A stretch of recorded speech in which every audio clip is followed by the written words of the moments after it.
அண்ணே உங்க தம்பி வந்திருக்காரு. அண்ணே ஏன்டா சாப்பாடு எடுத்துட்டு வர உனக்கு இவ்வளோ நேரமா? சாரிண்ணே, சாப்பாடு கீழே கொட்டிட்டேன். அதான் ஹோட்டலில் வேறு வாங்கிட்டு வந்திருக்கேன். சரி அங்கே அதை வச்சுட்டு போ. சரி வரேண்ணே.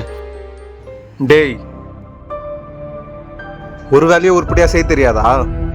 ஏன்டா என்னாச்சு? ஏன் அப்படி பேசிட்டு இருக்கிற? சாப்பாடு கொடுத்து அமிச்சல்ல, சார் தொலைச்சிட்டாராம். எனக்கு வந்து ஹோட்டல்லேருந்து வாங்கி கொடுக்குறாரு. அந்த சாப்பாட்டில் உப்பு சப்பு எதுவுமே இல்லை, அதை தூக்கி குப்பையில் தான் போட்டேன். தம்பி, நான் பக்கத்து தான் தம்பி. மதியானம் ரோட்டில் போகும்போது மழக்கம் போட்டு வந்துட்டேன். உங்கள் தம்பி தான் எனக்கு சாப்பாடு கொடுத்தாரு. டிஃபன் பாக்ஸ் கொடுத்துட்டு போகலான்னு தான் தம்பி வந்தேன். எல்லோரும் நல்லா இருக்கணும் தம்பி. இந்தாங்க டிஃபன் பாக்ஸு.